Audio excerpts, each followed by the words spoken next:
inteligência artificial nos transtornos do neurodesenvolvimento. Aliado ou vilão? O que a ciência traz a respeito de dados científicos para a gente poder, então, entender como a gente pode aplicar a inteligência artificial de uma forma técnica, séria e responsável dentro das nossas condições de saúde. Então, para iniciar, inteligência artificial e eye tracking nos transtornos do neurodesenvolvimento, aplicação no TDAH e no transtorno do espectro do autismo, tá? Essas vezes que nós vamos estudar algo novo, estudar alguma questão que nós muitas vezes não estamos habituados, seja uma tecnologia, seja um remédio, seja uma terapia, a gente precisa entender conceitos. A linguagem técnica é importante quando a gente fala da esfera profissional. Então, se você tem um técnico que trabalha com finanças, você tem que utilizar uma linguagem técnica dentro daquela área. Se você é um técnico que trabalha com construção, você vai utilizar uma linguagem técnica voltada para a construção. Quando a gente é técnico na área da saúde, nós vamos utilizar também terminologias que a gente utiliza, diz para uma semiologia dentro da saúde. Só que aqui nós estamos agora incorporando a nossa área de expertise da saúde, da educação, tecnologias de engenharia computacional. Então, antes da gente saber se é um aliado ou vilão, a gente vai revisitar aqui alguns conceitos, alguns termos, a semiologia dessa engenharia computacional aplicada aos transtornos. Então, a gente vai precisar compreender e saber diferenciar o que é machine learning e o que é deep learning. Interpretar o que é sensibilidade e especificidade na avaliação desses modelos diagnósticos. A gente vai analisar, então, os estudos de avaliação da tecnologia do eye tracking dentro do autismo e no TDAH, e os dados de desempenho desses diagnósticos e saber como essa ferramenta pode ser útil para o nosso dia a dia. Além disso, nós vamos trabalhar aqui e reconhecer na aplicação prática, reconhecer o papel dessas ferramentas como apoio, prestem atenção, e não substituição ao diagnóstico clínico e ao monitoramento do tratamento. Isso é importante, tá? Então vamos lá. A máquina mede, mas o profissional decide. Esse conceito, essa frase é extremamente importante, porque mais do que nunca, as tecnologias, mais uma vez, elas vão trazer dados matemáticos, dados objetivos, métricas que vão nos ajudar a, muitas vezes, tomar decisões de que caminho seguir em relação a um tratamento A ou um tratamento B. Essas tecnologias, então, utilizadas dentro da área da saúde, elas entregam medidas objetivas, quantificáveis e reprodutivas de comportamento que antes dependiam só do olhar treinado do clínico. Elas apoiam o raciocínio, como, por exemplo, a glicemia apoia um endocrinologista, mas não o substitui. Então, quando a gente foi estudar, por exemplo, o diabetes, primeiro, então, se descobriu um aparelho ou uma técnica para dosar a glicemia, a quantidade de açúcar no sangue desse indivíduo. Isso foi um exame. Esses exames, essas tecnologias, então, foram aprofundadas. Hoje você consegue, então, com uma gota de sangue, em questões de poucos segundos, determinar e quantificar a glicemia. Ou seja, uma ferramenta que passa a salvar vidas e a direcionar um tratamento de um paciente diabético, por exemplo. Anos depois, paralelamente a essas descobertas, essas mensurações, descobriu-se, então, a aplicação das insulinas. E aí, quando eu utilizo a tecnologia que dosa a glicemia, que vê o nível dessa glicemia, eu consigo adaptar e ajustar a dose de uma insulina num paciente diabético. Então, olha como essa tecnologia incorporada à área da saúde evolui o tratamento e traz uma perspectiva diferente. Só que quando nós estamos falando dos transtornos do desenvolvimento, autismo, TDAH e suas comorbidades, muitas dessas condições não são palpáveis. Nós trabalhamos com conceitos, nós trabalhamos com critérios, nós trabalhamos com coisas muitas vezes subjetivas de avaliação. Pensa, por exemplo, no autismo, a discussão que existe, qual é o nível de suporte dessa criança? É nível 1, é nível 2, é nível 3? Existem lá dentro do manual, por exemplo, uma definição teórica de quais características aquele indivíduo, aquela criança, aquele adulto, aquele adolescente precisa apresentar para se enquadrar dentro do nível 1, nível 2 e nível 3. Mas são muitas vezes medidas subjetivas. E isso leva, então, a uma margem de interpretação, muitas vezes, errônea de alguns profissionais, subestimando algumas características ou também, para o superlativo, superestimando muitas características. E aí ver essa discussão. E a forma de se resolver é, não, nível de suporte no autismo não é importante, a CID-11 agora usa uma outra forma para tentar classificar com deficiência intelectual, sem deficiência intelectual, com prejuízo da linguagem ou sem um prejuízo da linguagem. O porquê dessa mudança? Porque, ao longo dos anos, percebeu-se que essa metrificação, essa segmentação por nível de suporte, não teve uma aplicação prática. Gerou muitas vezes mais confusão entre profissionais e pacientes do que efetivamente uma resposta para esse paciente. E aí a inteligência artificial agora começa a trazer de forma objetiva, quantificável e reprodutiva esses dados. Então, olha como isso é importante, a medição, a aferição técnica desses processos. Mas quem decide, mais uma vez, é o profissional.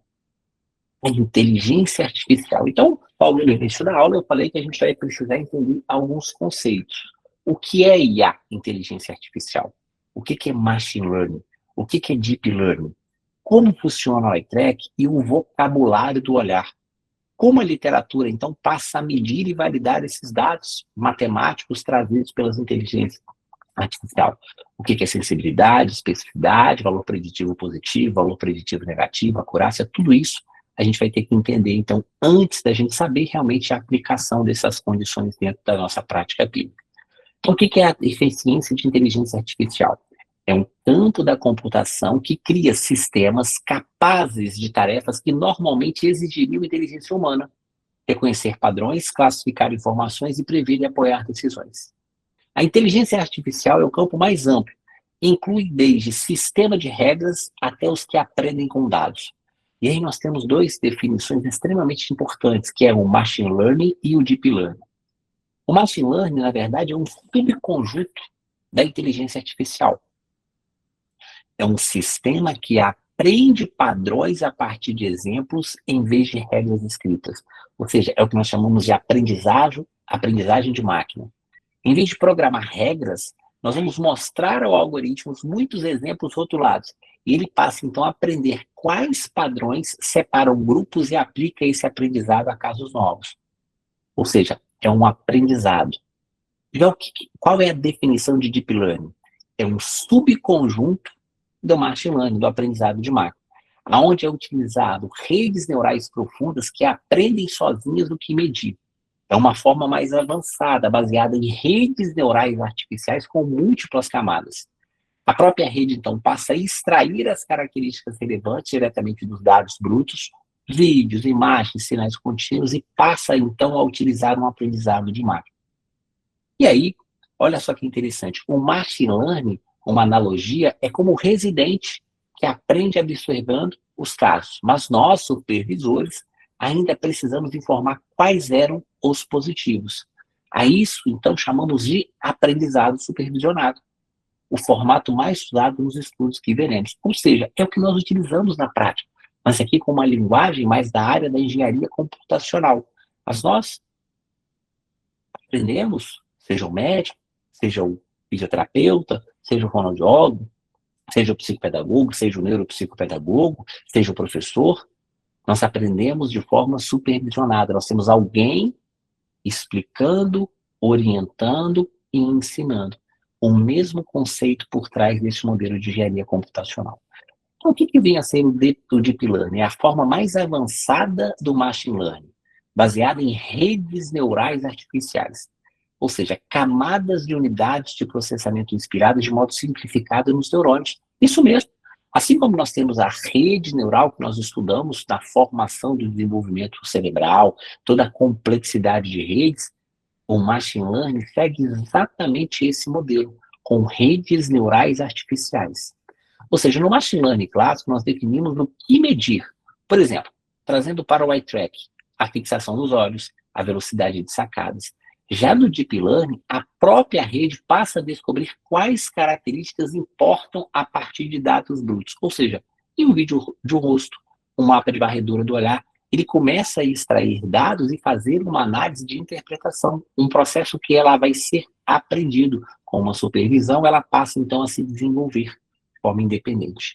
O que realmente nós tivemos um grande avanço absurdo nos últimos 24 meses, principalmente, 12, 24 meses, né? Quando saíram as primeiras notícias ali do chat GPT, em que nós passamos a utilizar de uma forma prática, de forma muito assustadora, e cada vez novas outras tecnologias vão surgindo, novas inteligências artificiais vão surgindo, que são aplicadas no nosso, foi uma velocidade absurda dessas tecnologias chegarem até nós, e de forma muito prática, nós conseguimos utilizá-las para vários processos. Hoje, em todos os ramos da economia, seja da saúde, da educação, da construção, da área de exatas, de matemática, seja no banco, seja no hospital, utilizam de alguma forma uma inteligência artificial. E na nossa casa. Quando nós chegamos em casa, por exemplo, num condomínio, e você vai lá, faz uma leitura facial do seu rosto, para aquele aparelho identificar e abrir a porta, abrir uma cancela de entrada no condomínio, por exemplo, é uma tecnologia que está usando exatamente uma rede neural machine learning por trás. Então, por que isso destrava o eye tracking? Porque é o Deep Learning, então, que passa a viabilizar a visão computacional ao analisar automaticamente imagens e vídeos, permitindo, então, medir o olhar e comportamentos a partir de uma simples câmera em escala. Então, a aplicação do eye tracking por trás dessa análise matemática é exatamente o que nós chamamos de Deep Learning, é esse conceito que está trabalhando por trás.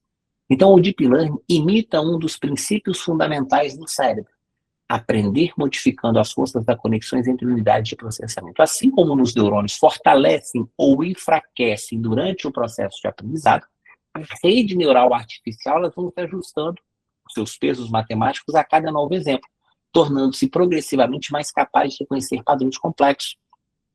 Quando a gente está estudando desenvolvimento cerebral, seja dentro do TDAH, seja dentro do autismo, quando a gente está estudando a embriologia, toda a formação da rede neural, né, o conceito que foi enraizado na década de 70, né, da hipótese de eliminação seletiva, o que é isso? É aquela hipótese, então, quando a gente fala sobre a poda neural, o que acontece? Quando você mantém conexões ativas entre o neurônio A e o neurônio B, você fortalece e estabiliza essa conexão. Quando você utiliza pouco outras vias, você enfraquece essa sinapse e, consequentemente, existe um risco de desligamento de uma morte celular programada, chamada de apoptose, que é o que acontece dentro da hipótese de eliminação seletiva.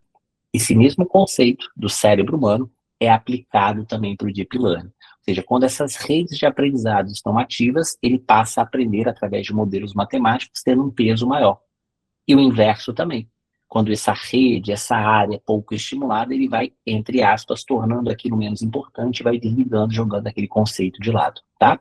Então, olha só, vamos trazer algumas analogias aqui para a gente tentar fazer isso de uma forma mais prática da engenharia computacional para a nossa prática clínica. Imagine uma criança aprendendo a reconhecer um cachorro. No início, ele vê diferentes cães. Grande, pequeno, preto, branco, peludo, sem pelo.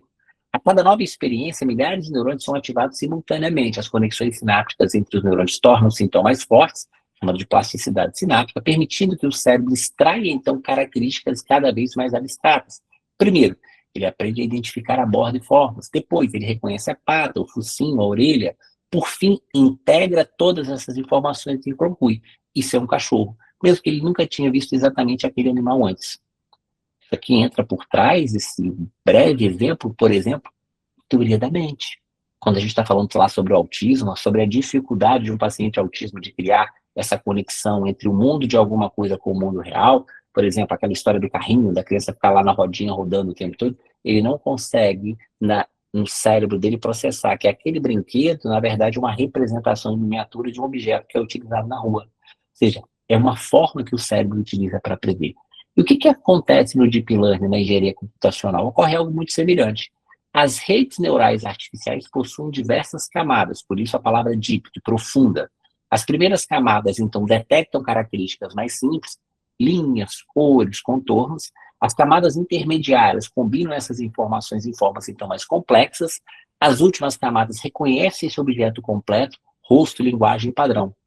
É um processo análogo exatamente ao que ocorre no nosso córtex, especialmente na via visual, em que essas informações evoluem com os estímulos simples até a representação altamente complexa. Ou seja, aquele estímulo que chega na retina, que vai transitar por todo o nervo óptico, vai chegar lá nas áreas posteriores, na área 16, 17, 18, 17, 18 e 19 de Brodmann, que vai então sofrer um processo intracelular e aquele estímulo neuronal da retina vai ser transformado numa imagem complexa, passando por camadas de profundidade, é exatamente o que ocorre também na engenharia por trás do Deep Learning. Ou seja, quando eu faço uma analogia da neurociência com o Deep Learning, é isso aqui, ó. Neurociência, experiência, fortalece a sinapse, formam-se então circuitos ou as redes neuronais e passamos então a ter um padrão de reconhecimento. O que acontece, por exemplo, no autismo, no TDAH? O que a gente tem? Nós temos dificuldade no fortalecimento de sinapse, a gente tem alterações então nessa estrutura e na estabilização sináptica, a gente tem alterações de circuitos ou redes neurais, e a gente passa então a ter padrões atípicos de reconhecimento. Quando a gente vai para o Deep Learning não é diferente, olha, uma análise de dados, passa então a ajustar os pesos matemáticos das conexões artificiais, passa então a otimizar essas redes reconhecendo padrões específicos. Então existe uma analogia direta de aprendizado da neurociência com as técnicas envolvidas na engenharia computacional. Então a máquina enxerga, então olha só, na visão computacional, um ramo da inteligência artificial que permite ao computador extrair informações de imagens e vídeo.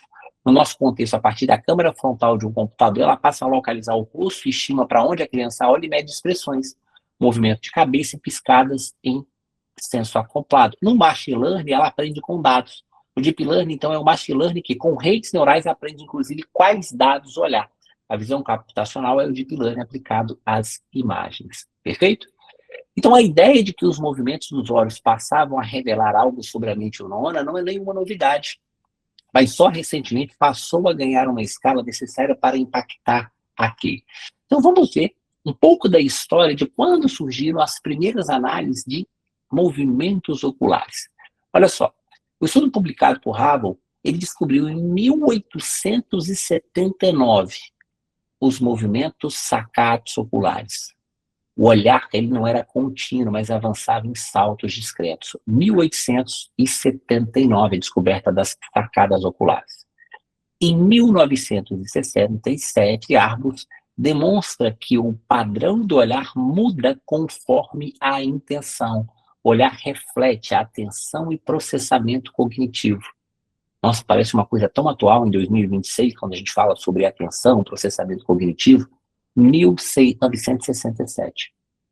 Passa-se um grande ato de tempo, quando ali em 2011 e 2013, Pearce, Jones e Klein, Almir Klein, brasileiro inclusive, através de estudos, cria-se o GeoPress Test, que foi o primeiro estudo longitudinal publicado na Nature, onde mostrava-se que um declínio da fixação no olhar já era observado em bebês de 2 a 6 meses com transtorno do espectro do autismo, trazendo então a primeira análise de correlação com as descobertas dos movimentos oculares descritos desde o século passado, com a possibilidade de uma probabilidade estatística matemática de um bebê entre 2 e 6 meses apresentar características do transtorno do espectro do autismo. Em 2023, foi aprovado no FDA, a Anvisa americana, o primeiro dispositivo baseado no modelo de eye tracking autorizado como instrumento de auxílio diagnóstico do autismo, o Wordpoint. Gravem bem essa palavra, instrumento de auxílio diagnóstico foi aprovado. Não foi aprovado em substituição à avaliação clínica, aos profissionais, a outros modelos, como um instrumento de auxílio, ou seja, aumentando uma ferramenta para que nós possamos, junto com a experiência clínica, com a formação, com os critérios, a probabilidade de um diagnóstico. Perfeito? E como a tecnologia mede esse olhar? O que é a definição do eye tracking? Então, é o rastreamento ocular. É uma tecnologia que registra, sem o contato, para onde e por quanto tempo a pessoa olha e a resolução disso ocorrendo em milissegundos. Então, isso pode utilizar algumas técnicas. Por exemplo, quando é utilizado por infravermelho, uma luz infravermelho invisível e segura ilumina o olho. Não incomoda a criança nem exige cooperação verbal. Então, é uma tecnologia que vai, então, medir exatamente esse olhar para onde e por quanto tempo. Uma outra tecnologia é utilizada através de câmera. A câmera capta esse movimento ocular. Ela registra o reflexo na córnea, a posição da pupila e o quadro a quadro, e vai, então, por uma engenharia computacional por trás, analisando todos esses movimentos e ali tirar algumas conclusões que a gente vai falar. E aí o software, então, pega esses dados e passa a calcular, gerando, então, padrões de fixação, trajetórias, mapas de calor, aonde é de interesse do estudo. Então, aqui agora, um ponto muito importante da aula, que eu vou trazer um pouco sobre termos, sobre a semiologia que aparece nesses estudos. Isso aqui é muito importante, porque quando a gente estiver analisando lá na frente os estudos, eu vou estar usando exatamente essa terminologia. Então, esse é um slide interessante que vocês precisam ir familiarizando com essa terminologia, perfeito? Fixação. O que significa esse termo?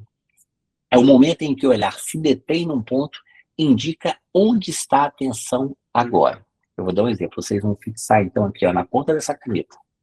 Aqui, ó. Então, seu olho vai estar fixado aqui. Isso é fixação. O que é sacada? É um salto rápido de olhar entre dois pontos. É esse movimento, ó, olhando duas coisas, tá? Então, esse movimento de sacada. O que é o movimento de pró-sacada? É olhar na direção de um alvo e mede a atenção e orientação. O que é a anti-sacada? É olhar no sentido oposto ao alvo. Mede a inibição e controle. Então, observe que aqui na própria terminologia desses movimentos, a gente começa a ver alguns conceitos interessantes. Olha, atenção, inibição, controle, orientação dos movimentos de pró-sacada e anti-sacada. Quando a gente estiver utilizando, por exemplo, os estudos de TDAH, esses dois termos vão estar presentes praticamente durante todo o estudo, movimento de pró-sacada, anti-sacada, denotando, então, probabilidades estatísticas para pensar em déficits atencionais, em falta de controle de inibitório, por exemplo, de controlar esse movimento ocular, tá? Sacadas com atraso. Esperar antes de mover o olhar, mede o controle voluntário, tá? Então, fixação, sacada, pró-sacada, anti-sacada e sacada com atraso. Outro termo, entropia do olhar. O quão errático e imprevisível é a trajetória? Pupilometria, mede o diâmetro da pupila ligado à rede de atenção. Áreas de interesse, região de cena, onde medimos então a atenção. AOI. Mapa de calor, uma visualização de onde o olhar mais se concentrou. Olha que interessante, uma das análises, quando a gente estava fazendo a análise do eye tracking, né, eu conversando com os engenheiros que desenvolvem isso, na análise matemática existia muito essa terminologia, A e O, né, A e O I. E aí eu pedi para ele, falei assim, não vamos colocar essa sigla, coloca área de interesse. Por quê? Essa é uma terminologia semiológica que ainda não está enraizada como um conceito dentro da saúde. Então, quando a gente começa a usar siglas, é diferente de quando a gente utiliza a palavra. Por exemplo, a gente trabalhando com TEA, transtorno de espectro autismo. Eu tenho um caso muito emblemático disso, que foi o seguinte, né? Antigamente, na época que eu fazia residência, a gente utilizava deficiência mental ou retardo mental, né? A terminologia ainda estava em transição ainda para depois deficiência intelectual e agora mais comumente utilizado como transtorno de desenvolvimento intelectual. Na endocrinologia, quando o paciente tem diabetes mellitus, ele escreve DM. E na neurologia se escrevia também no prontuário DM. E aí um belo colega foi fazer uma análise de um estudo de mestrado dele e foi fazer uma análise de revisão de prontuário. Então ele vai olhando os prontuários médicos e vai olhando ali. E ele foi ver que na neurologia tinha muito paciente com diabetes médico, é um número assim grande no ambulatório, né? E quando ele foi analisar, não era um diabetes médico, era uma deficiência mental. E utilizava assim, então, a mesma sigla como DM, e não como diabetes médico. Então a gente tem que ter um pouco de cuidado com essas siglas quando a gente utiliza na prática clínica. Perfeito? Então, semiologia. O que é sensibilidade e o que é especificidade? A sensibilidade é a proporção de verdadeiros positivos. É uma capacidade de identificar quem tem a condição. A alta sensibilidade, poucos casos perdidos. Ou seja, uma sensibilidade de 87% identifica 88 em cada 100 crianças com autismo. Ou seja, tem uma sensibilidade muito grande. O que é especificidade? É a proporção de verdadeiro negativo. É a capacidade de identificar quem não tem a condição. Ou seja, uma alta especificidade significa que nós vamos ter poucos falsos positivos e não alarma à toa. Ou seja, uma especificidade de 90% classifica corretamente 90 de cada 100 casos sem a condição. Então é importante que esses termos também vão estar presentes em muitos desses dados, tá isso? Bom, sensibilidade e especificidade andam então em direções opostas. Quando aumenta uma, costuma reduzir a outra. Num teste de triagem, o que a gente busca? A gente prioriza a sensibilidade, ou seja, não deixar passar o que precisa. Num teste confirmatório, nós valorizamos a especificidade. Então, a sensibilidade é aquele grande boca do funil, ele vai pegar a maioria dos casos, e a sensibilidade, a gente vai passar, então, por esse filtro para a gente confirmar ou não através da especificidade. Por isso, o eye tracking é hoje, sobretudo, uma ferramenta de triagem e de apoio, porque ela tem uma alta sensibilidade. O passo confirmatório segue sendo o clínico, perfeito? Bom, então vamos entender um pouquinho o que esses estudos Almerclid e Jones ali foi o primeiro sinal mais precoce já descrito. Em 2013, essa publicação, esse estudo longitudinal prospectivo, publicado na Nature, que acompanhou 59 bebês de risco e 51 bebês de baixo risco desde os primeiros meses de vida, medindo a fixação dos olhos, da boca, do corpo e fundo, enquanto assistiam às cenas dos cuidadores. Eram então expostos vídeos, né, desenhos, e através de câmeras específicas, media-se, então, essa movimentação ocular. O que é uma implicação importante? Existe uma janela precoce antes dos primeiros sinais comportamentais visíveis, que o eye tracking detecta uma trajetória já atípica. O grande fascínio dessa tecnologia, o que na última década tivemos vários avanços, foi exatamente isso. Por quê? Esses sinais, essas alterações oculares, começaram a ser percebidos muito antes da detecção de um quadro precoce envolvendo os sinais clínicos que nós observamos na nossa prática clínica, tá? E os achados? Bebês, depois de diagnosticados com autismo, nasciam olhando normalmente para os olhos, mas mostravam um declínio progressivo entre 2 e 6 meses. Foi o indicador mensurável mais precoce de risco já descrito, abrindo a era dos biomarcadores objetivos do olhar. Pense, então, através desses primeiros estudos, anos depois, eles descrevem, então, na GeoProf, aonde esse conceito, enraizado desde 2011, através, né, de uma tecnologia desenvolvida em universidades americanas, ele mostrou que um subgrupo de crianças pequenas com autismo prefere fixar imagens geométricas em movimentos em vez de cenas sociais. A gente já sabe isso através da neurociência, né? Existiam esses estudos lá mostrando, mas o grande conceito que enraiza e que mostra isso vem através exatamente desse estudo do GeoPref. Surge, então, a possibilidade de uma cena social e o olhar típico. O cérebro típico orienta-se, então, espontaneamente para faces, olhos e movimentos biológicos, a busca do contato visual. Não é assim que a gente pergunta muitas vezes na nossa consulta? Essa criança faz contato visual? Por quanto tempo ele se interessa pelo olhar? Ela desvia o olhar, ela foge desse olhar? Aqui a gente está medindo e não através de uma pergunta subjetiva. Eu consigo, através dessa tecnologia, mensurar por quantos milissegundos essa criança olhou, por quantos movimentos de sacada para sacada e de sacada ela fez, por quantos milissegundos ela fugiu desse olhar no ponto de referência. Então, é exatamente isso que essa tecnologia começa. Então, ela validou esse subjetivo, associa-se então, a maior gravidade dos sintomas com validade em larga escala, isso é publicação em 2022, a Science Reports ali, avançando nesses estudos. Por que justamente o olhar? Porque o olhar está acoplado a redes cerebrais que estão no centro do autismo do TDAH. No autismo, a gente trabalha muito sobre a atenção visual social. No TDAH, muito sobre o controle oculomotor e atencional, o controle inibitório, os movimentos oculares que vão estar presentes nesse processo. A vantagem de um dado objetivo sobre um relato subjetivo. Então, atenção visual social. O que significa esse conceito? O cérebro humano típico ele é atraído desde o nascimento por faces, olhos e movimentos biológicos, o que orienta o bebê para a interação e alimenta o desenvolvimento da cognição social. Lembra-se que nós desenvolvemos no processo crânio-caudal. Então, o primeiro mês de olhar, o que esse bebê faz? Contato visual. Segundo mês, o que ele faz? Sorriso social. Terceiro mês, o que ele faz? Sustento cefálico. Quarto mês, o que ele faz? Controle de tronco, começa a mexer os cotovelos. Sexto mês, está chegando na cintura, aqui, ó. O que ele faz? Ele senta. 8 meses, está chegando a nível ali da tíbia, da canela. O que ele começa a fazer? Joelho, engatear. 1 ano de desenvolvimento chegou aos pés. O que ele faz? Fica em pé. Então, observe que o primeiro sinal é aqui, ó, contato visual, atenção visual social. Então, quando essa orientação ela está reduzida, a criança recebe a cada hora desperta milhares de oportunidades de aprendizado social, a menos que um defeito que se acumule ao longo do desenvolvimento. Ou seja, por isso que a gente fala sobre o contato, a conversa, o estímulo, porque essa primeira via de entrada vem através do contato visual. E o que o eye tracking, então, passa a capturar? Para onde essa atenção é dirigida? Numa cena social, essa criança fixa mais predominantemente nos olhos, na boca, no corpo, no fundo e nos objetos. Quantifica de forma objetiva algo que antes dependia de uma impressão do examinador e que existe uma limitação, por mais avançado que seja o nosso sistema visual, de metrificar milissegundos de precisão. E o controle oculomotor e atencional de grande importância quando a gente fala no TDAH. Os movimentos oculares, eles são finamente regulados por circuitos frontoestriatais e por redes de atenção que envolvem, inclusive, o controle do diâmetro popular.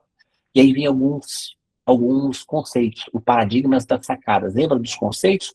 Pró-sacada, olhar para o alvo, mede a atenção. Anti-sacada, olhar no sentido oposto, exige inibição, controle inibitório. Sacadas com atraso medem o controle voluntário, ou seja, juntos eles expõem os déficits nucleares do TDAH. Dificuldades na atenção, dificuldades no controle inibitório, dificuldades na flexibilidade, ou seja, no controle inibitório. Então, o que ele passa a medir? A regularidade da trajetória do olhar, fixações em áreas relevantes, flutuação do diâmetro pupilar e hipertropia do olhar. São os biomarcadores digitais objetivos da desregulação atencional. Qual é a vantagem de a gente ter um dado objetivo? O modelo tradicional hoje, o diagnóstico do autismo no TDAH apoia-se fortemente em relatos de pais e professores, observação clínica em consultório, escalas e entrevistas estruturadas, cooperação verbal da criança. São insubstituíveis, mas sujeitos ao viés do informante. Existe uma variabilidade entre avaliadores e o dia da avaliação. O que o eye-tracker apresenta como uma grande ferramenta? Uma camada de medida que ela é objetiva. Não depende da impressão do examinador. Ela é quantificável. Isso gera números para serem comparados, seja no diagnóstico, seja ao longo do tratamento. Ela passa a ser reprodutível. O mesmo protocolo, o mesmo dado, ela pode ser precoce, porque detecta sinais antes que esse comportamento apareça. Ou seja, antes que muitas vezes o nosso olhar, a nossa percepção consiga entender. É independente da linguagem. Útil em crianças pré-verbais. E isso é justamente o tipo de sinal que a IA processa de forma muito objetiva e muito avançada. Bem, então agora que a gente já entendeu o que é machine learning, o que é deep learning, já entendemos que os estudos dos movimentos oculares não é nenhuma novidade, desde o século passado já se estuda e entende esses conceitos. Já entendemos um pouco da semiologia, de como esses termos são aplicados na nossa prática clínica. Já entendemos que são ferramentas que apoiam o diagnóstico, não de forma isolada, mas é uma ferramenta que passa a mensurar, a metrificar de forma muito objetiva todos esses dados oculares. Por quê? As redes neurais estão intrinsecamente associadas aos movimentos oculares. Então, existe uma forte relação quando a gente pensa em alterações dos movimentos oculares, tanto no autismo quanto no TDAH. E como que a gente aplica isso na nossa prática clínica? Olha que interessante. Esse estudo do Fraser, risco e gravidade quantificados. A partir do eye tracking remoto, esses estudos publicados em 2016 derivaram uma medida quantitativa que discriminava crianças com e sem autismo e se correlacionava com a gravidade medida pela escala EIDOS. Isso mostrou que menos atenção à face e olhos humanos e menos atenção à face e olhos humanos, mostrando então essa ambiguidade. Essa meta-análise sintetiza então dezenas de estudos que confirmou então um padrão consistente. Pessoas com autismo dedicam menos atenção visual à informação social e mais informação não social, à base de quanta toda a tecnologia que veremos. Por que isso passa a ser útil? Porque transforma uma impressão qualitativa, evitar o contato visual, sabe? Em um índice numérico que pode ser comparado e acompanhado ao longo do tempo e correlacionado com escalas validadas. E aí, em 2017, surge o Earlypoint, o primeiro dispositivo autorizado pelo FDA. Crianças entre 16 e 30 meses medem, então, o engajamento visual social. Foi o primeiro instrumento de eye tracking autorizado pela Agência de Regulação Americana como ferramenta, mais uma vez, de auxílio diagnóstico integrado pelo clínico, nunca isolado. Olha os dados aqui, ó. 82% de sensibilidade na descoberta e 90% de especificidade. Nos estudos de replicação, mantiveram números muito próximos, 81% de sensibilidade, ou seja, captando grande parte da população, e 82% de especificidade. O Earlypoint ele passa a ser classificado, então, como instrumento de auxílio diagnóstico, entrega medidas objetivas que o clínico integra a avaliação, não substitui a entrevista, a observação direta, nem aos critérios do DSM-5. Passa a ser o primeiro device baseado no eye tracking com autorização regulatória para essa finalidade em crianças pequenas. Olha que interessante esse estudo publicado na Nature em 2023. Olha só. Aplicativo de tablet. A criança, então, no colo do cuidador, assistindo por aproximadamente 10 minutos a filmes curtos e estrategicamente desenhados. A câmera frontal, então, passou a registrar comportamentos que via e eram analisados por uma visão computacional. Nesse estudo, 475 crianças entre 17 e 36 meses em consultas pediátricas de rotina e 49 diagnosticadas com autismo, 98 com atraso sem autismo e estudo prospectivo multicêntrico. O que foi interessante isso daqui? Os resultados de sensibilidade de desempenho nesse estudo, 87%, e uma especificidade de 80%, com valor preditivo negativo de 97,8%. Esse outro estudo, o Sense2Know, foi o primeiro instrumento que tem sido aplicado como uma triagem em atenção primária nos Estados Unidos. Olha que interessante, ele tem um valor preditivo negativo de 97, o resultado negativo torna o autismo improvável, ou seja, o valor preditivo negativo, ele tem esse poder, né, de mostrar o que não é.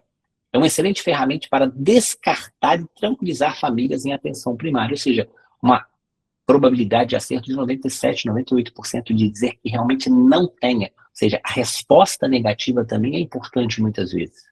Já com valor preditivo positivo de 40%, ou seja, o resultado positivo indica um encaminhamento confirmatório e não fecha o diagnóstico.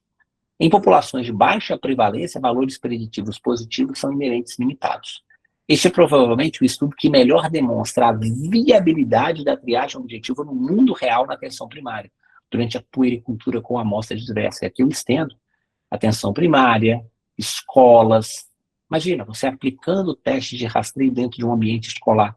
E já no início dessa escola, anualmente, isso pode ser repetido, você vai avaliando padrões que podem, então, afastar com valor preditivo negativo de 97% ou valor preditivo de 40%, e essa criança, então, passa a ser avaliada de forma mais propositiva. Será que isso não ajudaria a reduzir significativamente as filas que nós temos em todos os municípios do Brasil?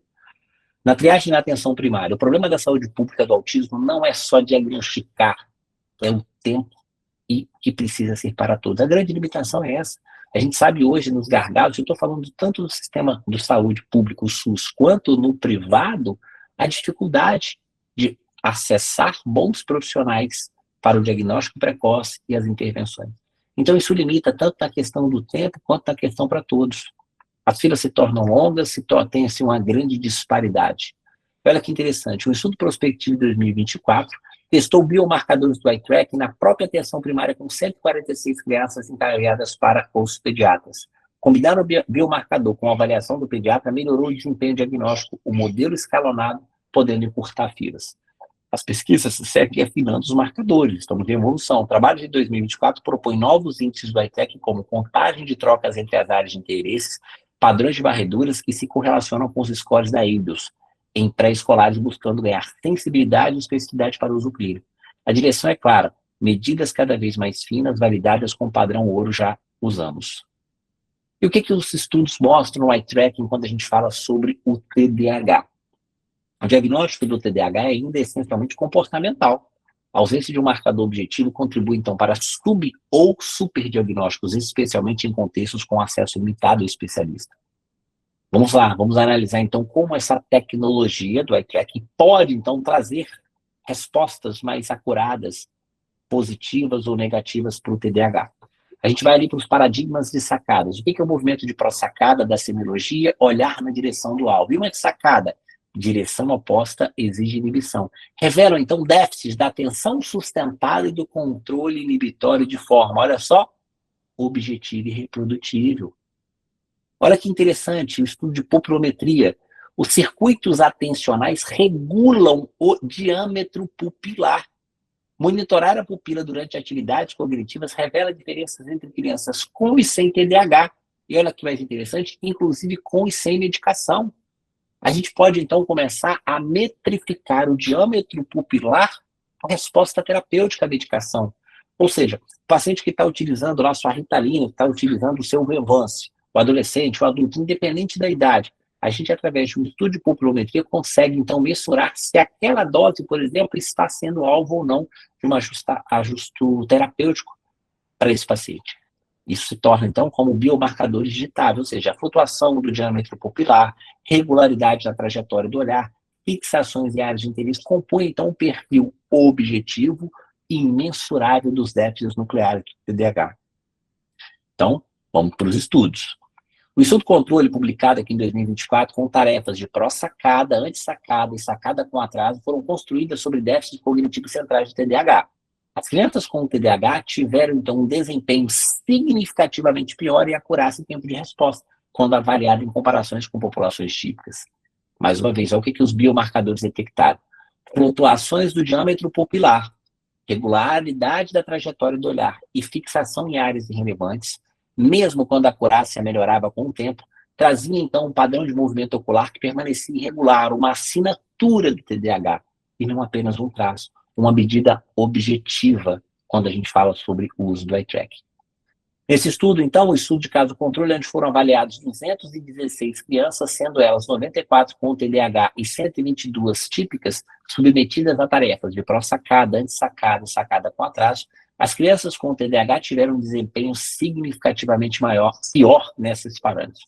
Os biomarcadores mais discriminativos foram flutuação do diâmetro pupilar, regularidade da trajetória do olhar e fixação em áreas de interesse. Resultados desse modelo: 91% de acurácia. Perfeito? Esse outro estudo aqui, publicado em 2023, olha só, como a inteligência artificial em tablet comum e a pupilometria. Esse estudo, publicado na Front Psychology, avaliou 112 crianças com TDAH e 325 crianças típicas. Uma rede neural de Deep Learning estimava, então, o olhar mesmo em baixa resolução e baixa taxa de amostragem, viabilizando o rastreio de dispositivos do dia a dia com tarefas de fixação, pró-sacada e anti-sacada. Então, o que a gente está dizendo aqui? Olha só, tablets com câmeras de resolução baixa já foram capazes de detectar precocemente esses movimentos e, através de engenharia computacional, analisar esses dados. Através de estudos de pupilometria, esse conjunto de dados, em 2019, avaliou, então, 22 casos de controles e 28 crianças com TDAH, como parte dos circuitos atencionais, regulando então, o diâmetro pupilar, monitorando a pupila durante uma tarefa primária e o trabalho revelando diferenças entre os grupos. Abre, então, caminho para estudar objetivamente a resposta ao tratamento. Perfeito? O que dizem, então, os estudos de meta-análise? Que o aprendizado de máquina transforma milhares de coordenadas por minuto em medidas clínicas palpáveis, objetivas. Esse grande estudo de meta-análise em 2023, onde foram avaliados 24 estudos com aproximadamente 1.400 indivíduos. O eye tracking como IA no autismo, nessa meta-análise, olha que interessante. Eles trouxeram, então, uma acurácia de 81%, uma sensibilidade combinada de 84%, uma acurácia em pré-escolares de 88% e uma área sobre a curva de 0,92. O desempenho é melhor justamente na idade precoce, onde mais precisamos dessa ferramenta. Revisões de 2025 reforçam a tendência, acurácia e sensibilidade acima de 85%, ou seja, com uma direção constante e crescente. Perfeito? Eu quero reler um dado aqui nesse estudo aqui que é interessante aqui, ó. O desempenho é melhor justamente na idade precoce, onde é mais precisamos da ferramenta. Por quê? Naquele período de plasticidade, naquele período onde o córtex frontal ainda está em processo de desenvolvimento. Essas ferramentas podem ser utilizadas para adultos? Podem, mas as respostas são infinitamente inferiores do que no cérebro ainda em desenvolvimento. Por que ainda existem poucos estudos de validação? Isso até uma colega que me fez essa pergunta esse final de semana, a doutora Camila, ela me fez essa pergunta, né, se o eye tracking poderia ser utilizado para populações adultos, né, porque quando eu for apresentar o nosso sistema, a gente tem uma limitação ainda de 18 anos. Por quê? Nós temos poucos estudos científicos validando essas análises métricas matemáticas para além dessa idade. Poder analisar o dado? Pode, é a coisa mais simples. Análise matemática a gente consegue fazer, mas essas análises probabilísticas de sensibilidade e especificidade ainda carecem de dados para a gente confrontar na literatura e entender aqueles padrões ali assim. Então, por hora, muitos desses estudos, muitas dessas ferramentas ainda limitam uma idade até 16, 18 anos de idade, tá bom? Nessa revisão sistemática de 2025, tendências de melhora, olha que interessante, 85% de acurácia e 86% de sensibilidade nos estudos de machine learning aplicado ao transtorno do espectro do autismo, utilizando o sistema do eye tracking. Nessa meta-análise de Deep Learning, houve uma retratação. Sim, Vira e mexe, um estudo ele é publicado e depois que ele passa por uma reanálise, uma revisão, ele pode ter ali algumas mudanças. Mas olha que interessante a retratação desse estudo. A meta-análise sobre Deep Learning para a predição do autismo com sensibilidade e especificidade combinadas elevadas e uma ação sobre a curva aproximadamente de 0,98. O que foi a retratação? Que anteriormente eles publicaram com 0,92. E quando eles foram reanalisar, os dados ainda foram melhores, foram superiores ainda, mostrando então toda essa tendência de melhora de avanços de tecnologia. O que a gente tem hoje sobre um panorama global? Como que tem funcionado um pouco desses estudos aqui? Concentrado principalmente nos grandes centros de pesquisa, Estados Unidos, China e parte da Inglaterra, tá? A gente tem hoje publicado 342 estudos no mundo, onde utiliza, então, inteligência artificial aplicada ao TDAH, com 50 países em estudos, inclusive no Brasil, alguns estudos, tá? Os Estados Unidos lideram com 103 artigos, seguidos da China com 69 e Inglaterra com 34, mostrando, então, a trajetória e consenso. As frentes mais crentes são a IA para diagnósticos mais objetivos, terapias digitais adaptativas e subimagens por neuroimagem. Então, a gente tem hoje vários estudos de inteligência artificial aplicados no universo, por exemplo, da radiologia, eletroencefalograma, né? Então, a gente vai começar a analisar aqueles dados, milhares e milhares de informações gráficas, para que a inteligência artificial possa, então, nos informar a probabilidade de uma análise epiléptica, né? Eu lembro que quando eu estava aprendendo a elétrica, quando eu fiz a minha neurofisiologia na Unicamp, a regra era o seguinte: você começava lá, né, o R menos, lá você começava, já tinha feito pediatria, já tinha feito neurologia infantil, então eu fui fazer o 5º ano de residência, né? E aí a gente pegava um eletro e ficava com ele 3 meses na mão. 3 meses, um paciente. E a gente ia assistindo discussões, ia treinando, e olhando, e estudando, teoria, você não enxerga nada, só tem tanto de risco, tanto de risco, tanto de risco, tanto de risco. E aí você dorme, e um dia você acorda e fala assim, nossa, você começa a enxergar o elétron. É engraçado essa sensação, é igual andar de bicicleta, sabe? Você tenta, e de repente você consegue.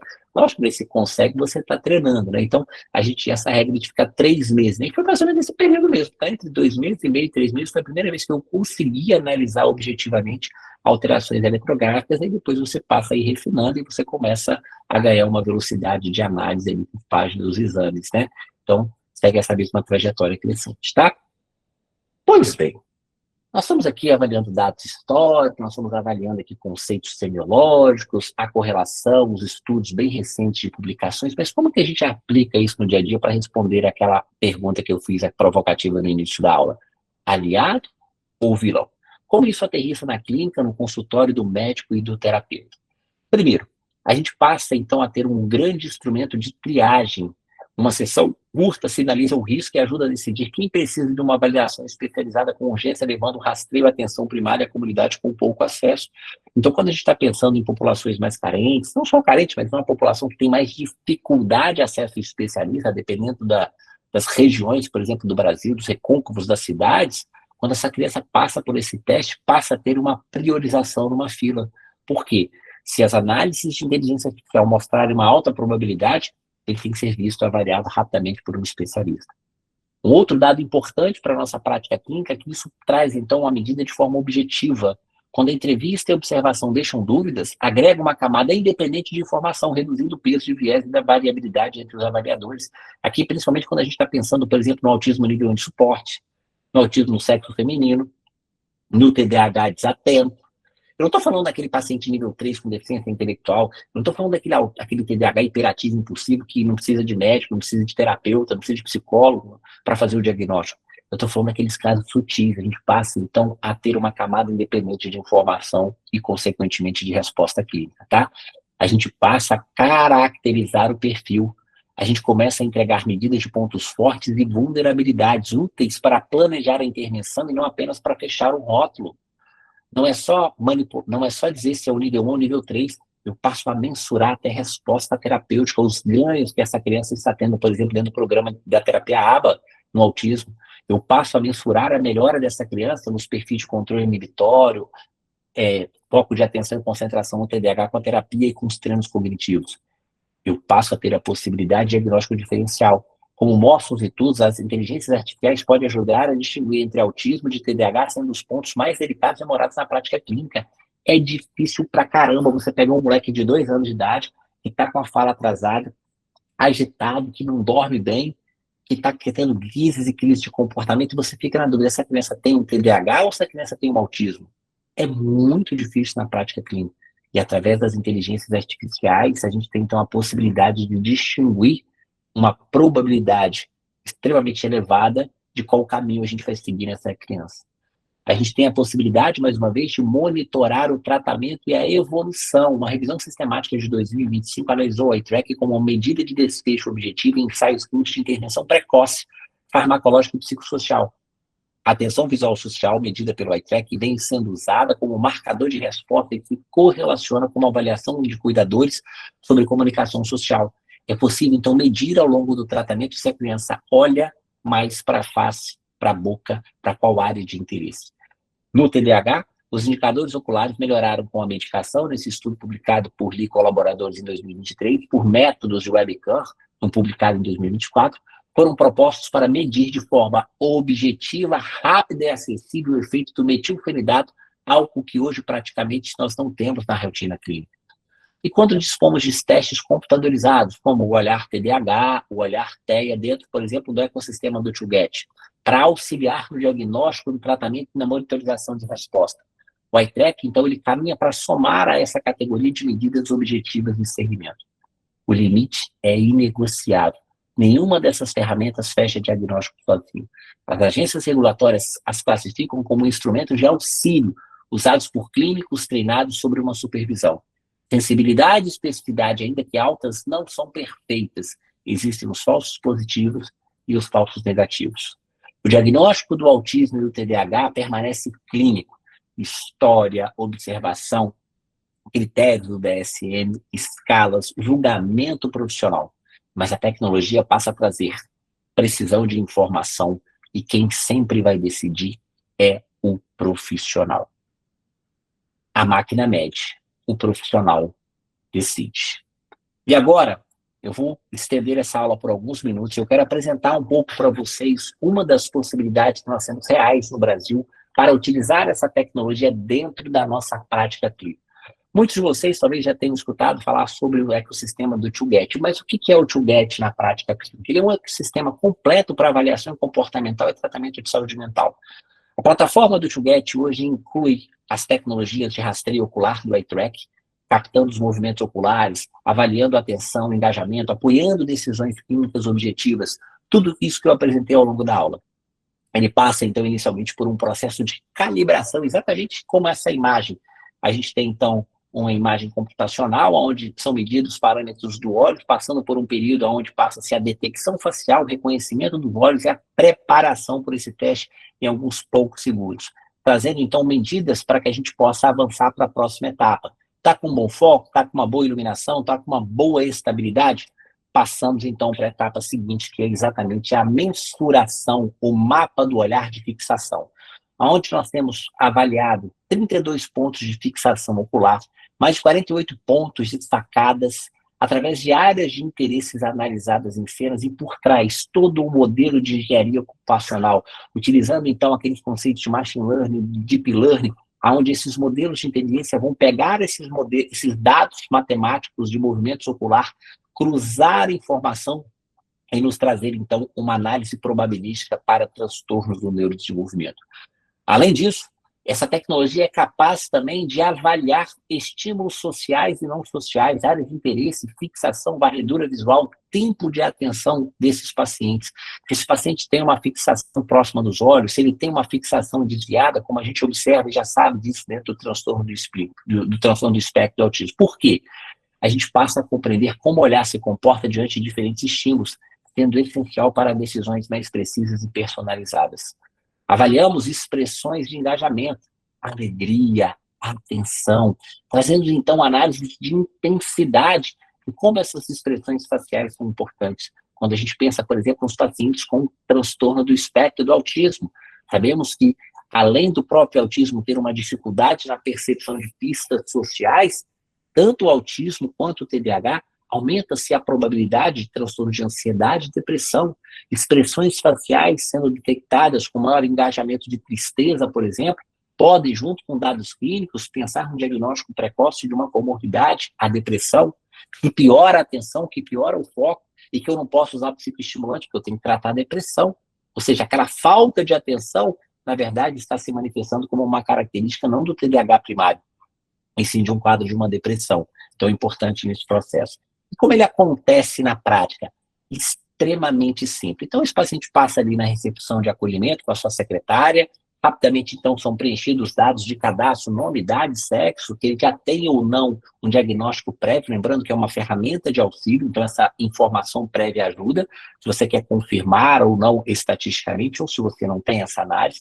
Passa, então, inicialmente por um processo de calibração, como eu mostrei anteriormente, pontos vão sendo mostrados para que essa máquina entenda esse perfil ocular e aprenda por essa rede aquele perfil, aquela personalização.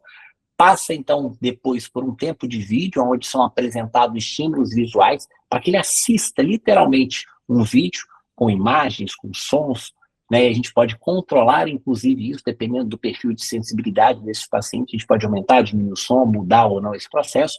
Consequentemente, todos esses dados vão sendo analisados e lá atrás, por trás disso, grandes desenvolvedores da área da matemática, então foram criando-se essa tecnologia de rede para analisar esses dados, né? Então, durante o teste, ele vai analisando estímulo, não estímulo, todo esse tempo de estímulo, fixação, padrão de varredura e exploração visual.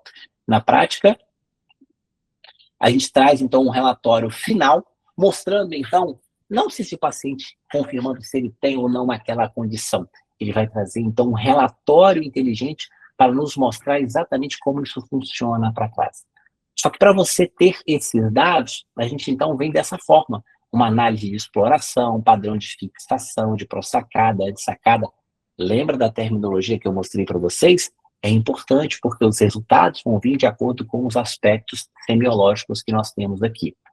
Só que o Toolget, ele é muito mais que uma simples ferramenta de eye track. Dentro da ferramenta do eye track, existe todo um sistema de prontuário eletrônico desenvolvido para clínicas e profissionais, médicos, terapeutas, que trabalham diretamente com autismo, com TDAH, ou não.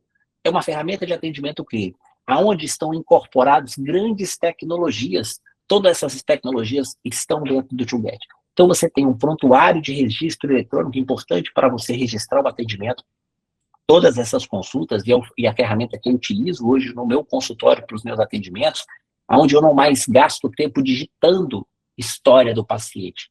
Eu ligo o processo de transcrição, informo a família durante toda a consulta, seja ela por web consulta, seja ela presencial, essas informações vão sendo gravadas, eu passo a ter um contato direto com o paciente. Eu não fico fazendo isso, eu não perco esse contato, eu presto atenção em toda a consulta, o que essa criança está fazendo, o que é o comportamento desse pai, como que estão sendo essas informações, coisas do nosso feeling clínico que a gente vai trazendo isso. Esse contato visual direto traz empatia, traz segurança para o paciente, e isso vai sendo armazenado. Ao final desse processo, gera-se então um relatório, uma análise completa desse relatório, trazendo uma segurança jurídica, uma segurança técnica e um histórico robusto desse paciente para a gente fazer esse acompanhamento. Além disso, existe a possibilidade do uso de jogos terapêuticos. Dentro do Toolget, nós temos também jogos terapêuticos desenvolvidos, atualmente com 10 ou 12 jogos, onde cada jogo tem um fundamento por trás. Então, o terapeuta tem lá, a família fala assim, como que eu posso passar uma atividade para essa criança exercitar ao longo dessa semana em casa com a família? Eu posso usar tecnologia.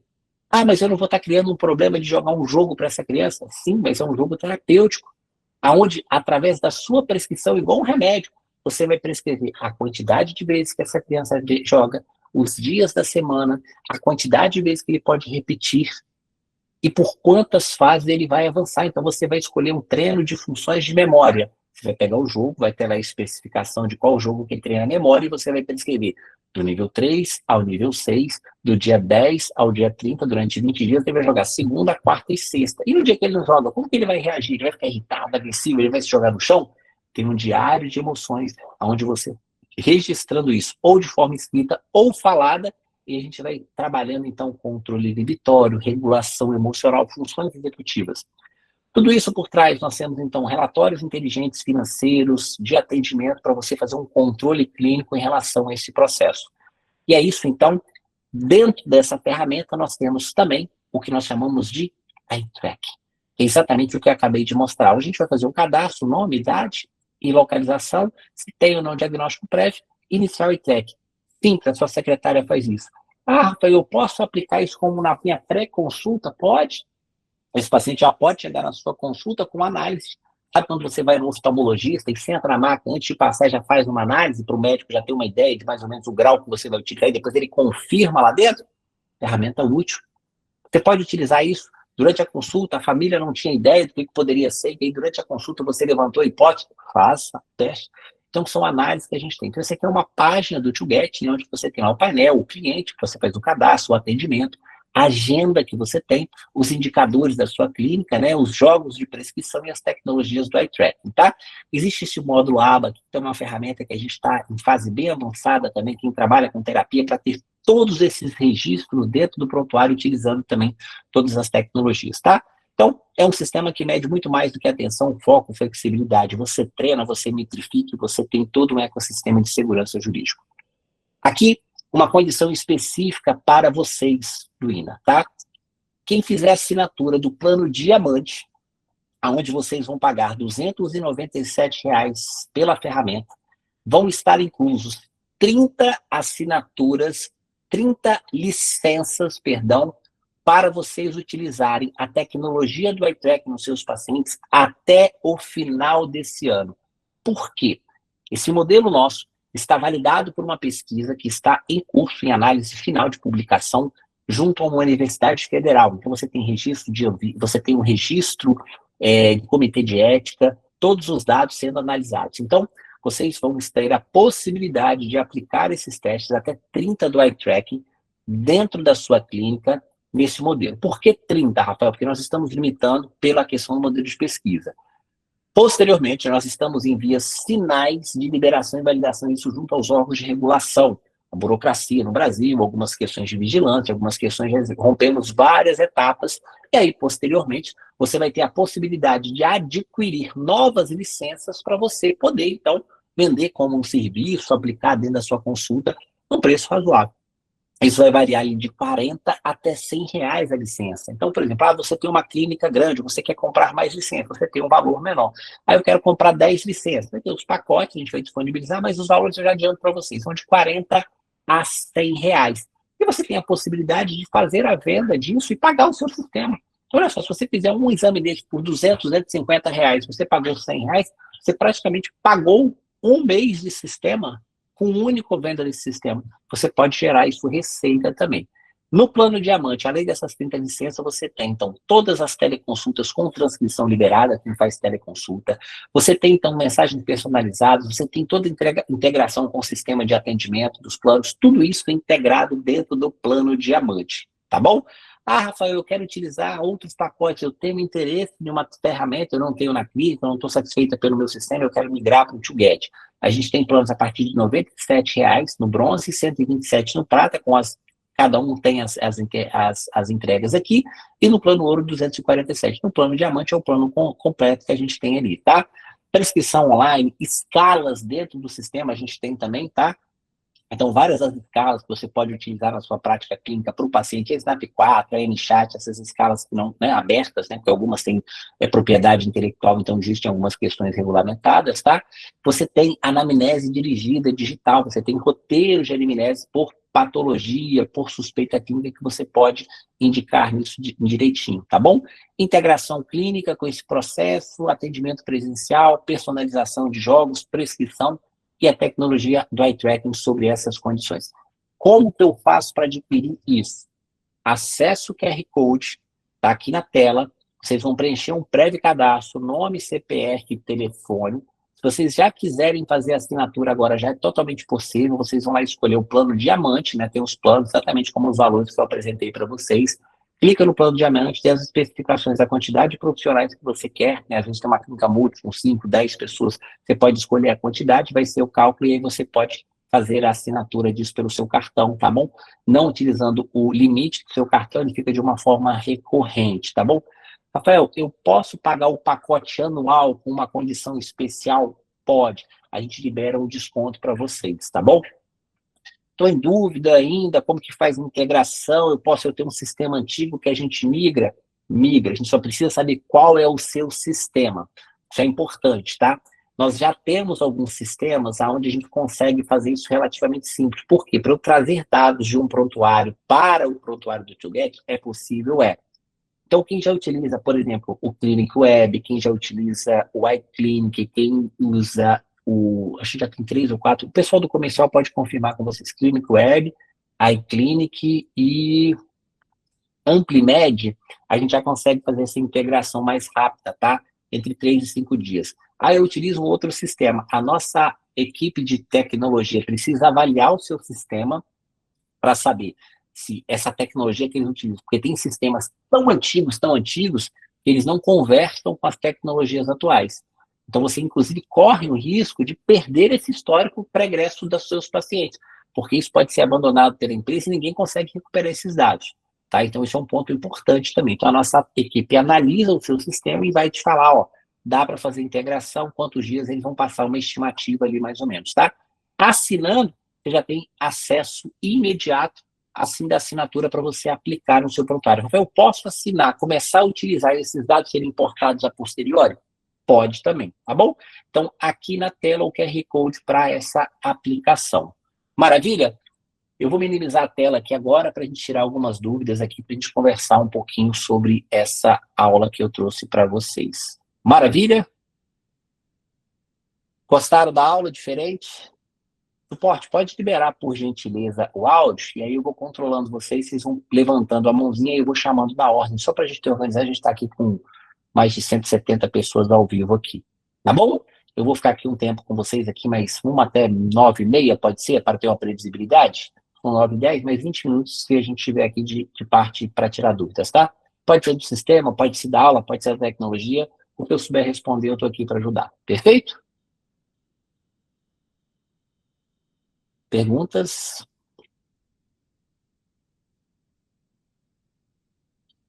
Quem quer perguntar? Doutor Renato, por gentileza, pode fazer sua pergunta. Então, vamos lá. Boa noite a todos. Boa noite. É mais uma questão de ser analógico, então a dificuldade de lidar com todas essas questões, né? Como é que funciona isso daí, essa questão?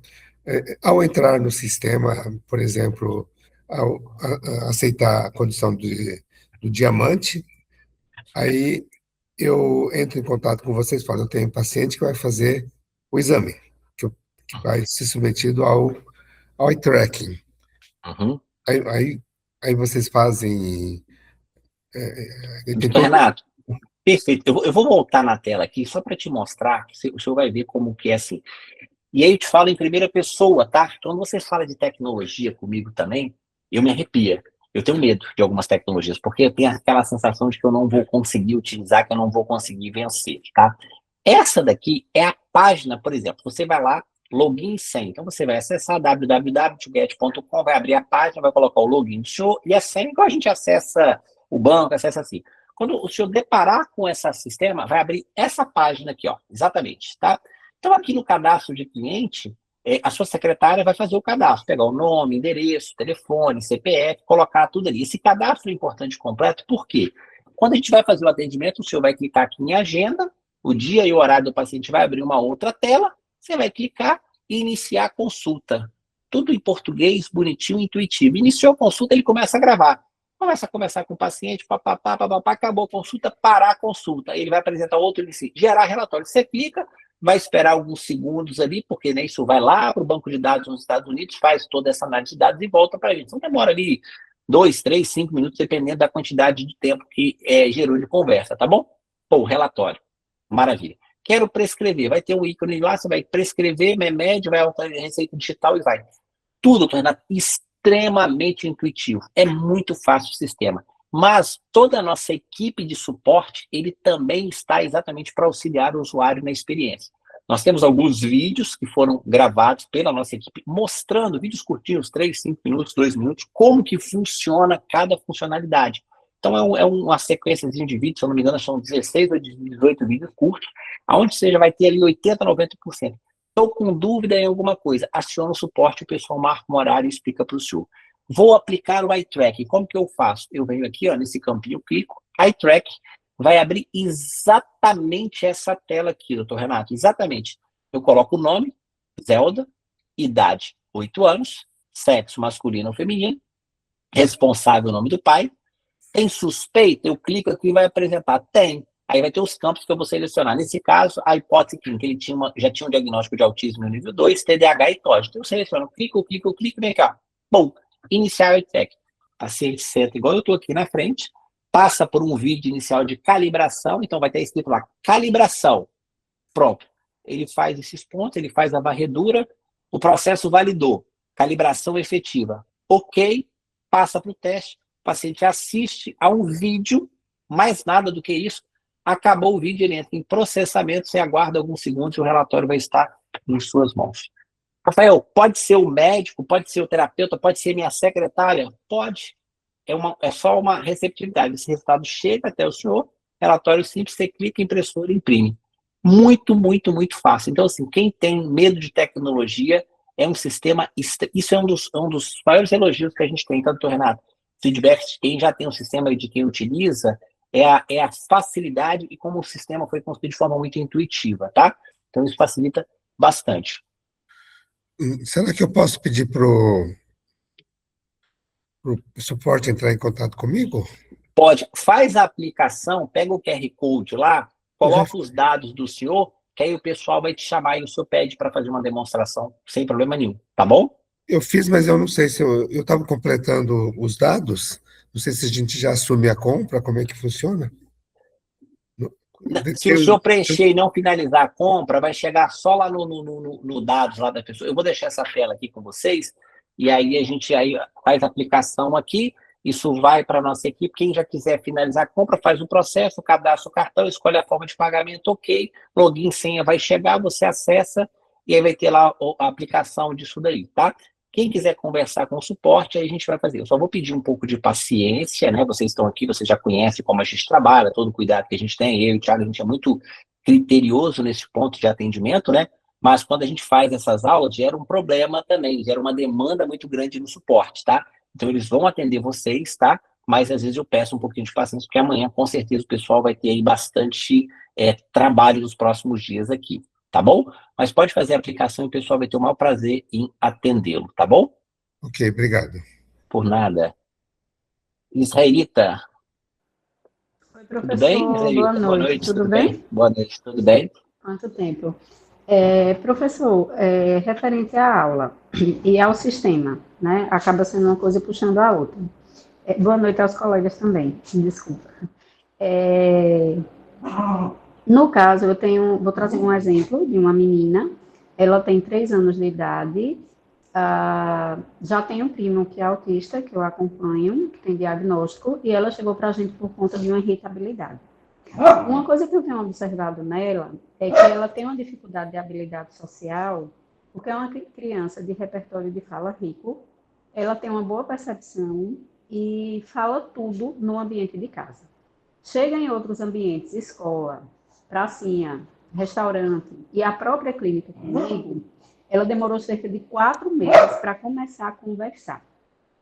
Ela não sustenta um olhar, ela foge do olhar, foca em brinquedos, fica focadinha ali, meio que desliga.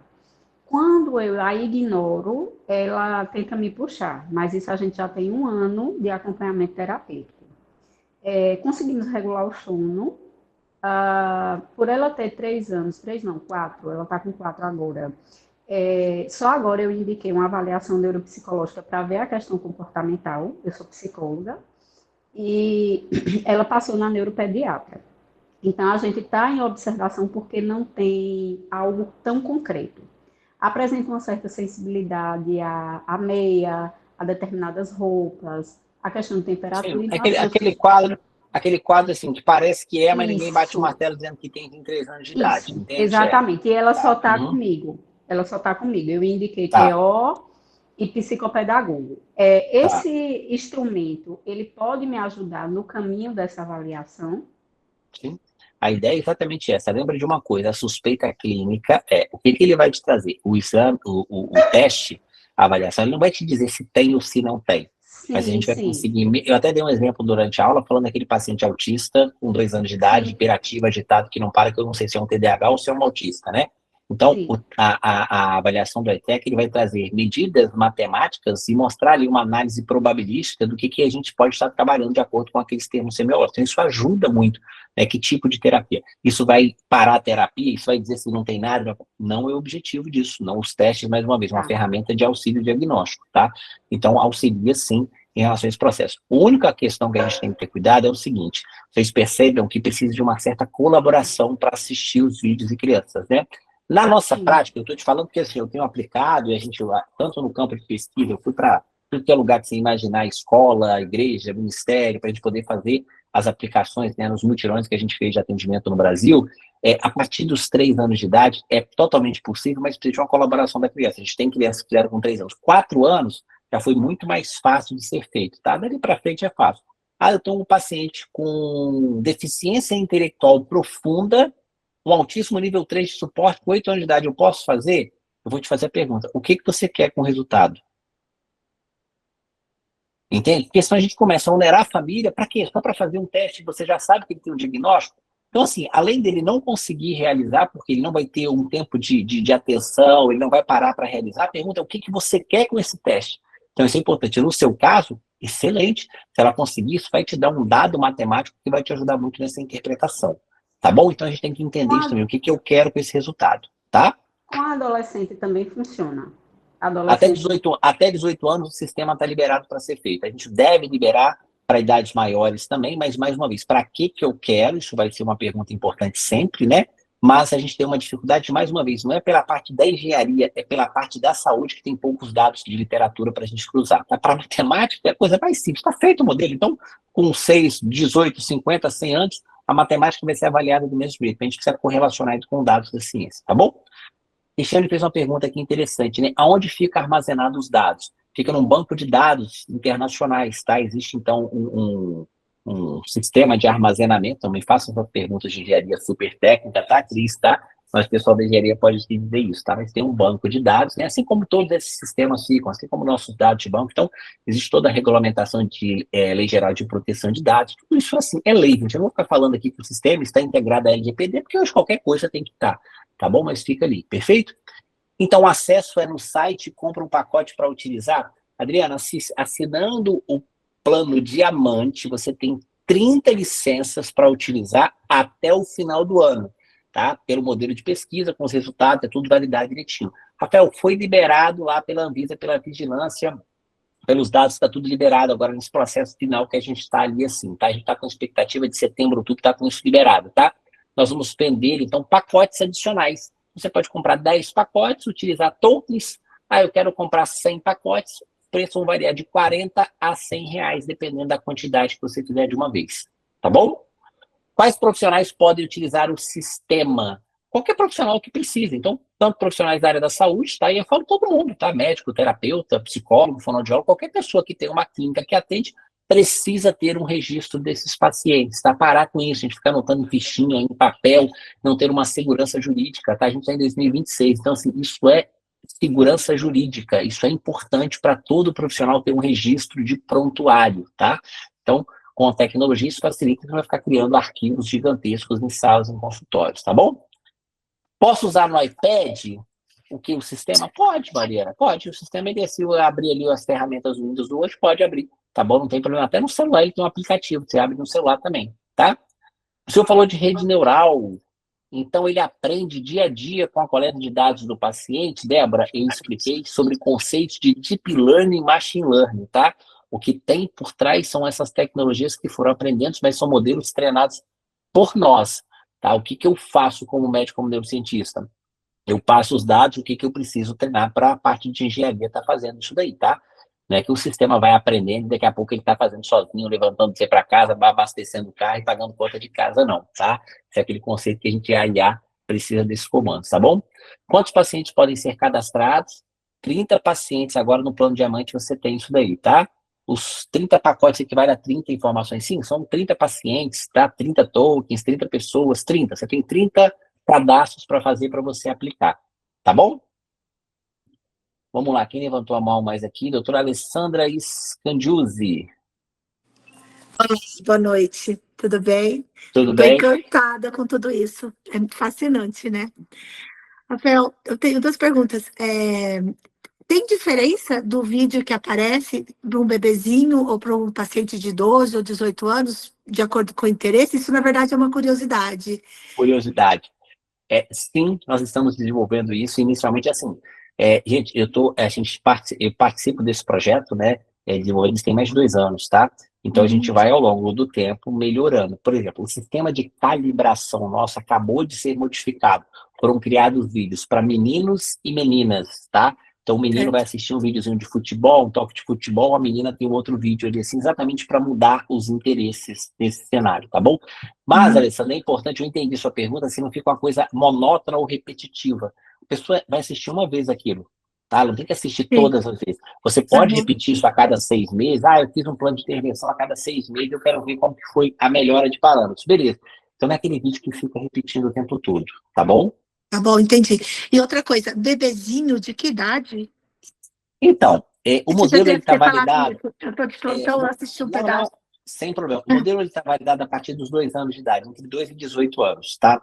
Mais uma vez, qual é a dificuldade na realização de testes em bebês? A análise de tempo de atenção para ele ficar parado. Em ambiente de pesquisa, doutora Alessandra, controlado, é fácil. Mas aqui eu estou falando de uma ferramenta para ser utilizada na vida real, na vida prática.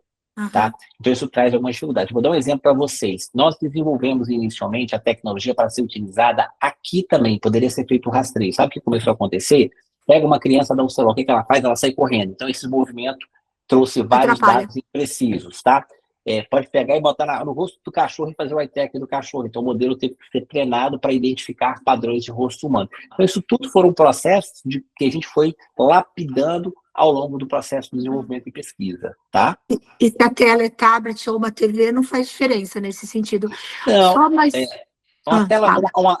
existe lá no sistema uma especificação. Lógico que a gente está falando assim, quanto melhor a padronização da câmera, melhor a qualidade. Essas câmeras analógicas muito antigas não vão captar de forma adequada, não é que ele não vai fazer, mas o dado vai vir muito inseguro. Então o próprio sistema vai acusar isso, tá? Então Bom, lá na especificação ele coloca ali, mas basicamente uma câmera a 4K num computador já faz isso de forma bem já faz. tranquila, tá? E a última, Rafael, que eu fiquei pensando aqui também. Uma criança que, no melhor dos mundos, tem 2, 3 anos e zero tela, eu fico pensando que, às vezes, a criança que tem acesso à tela talvez se fixe mais. Tem diferença, será? Na Entendeu o que verdade, eu sim, falei?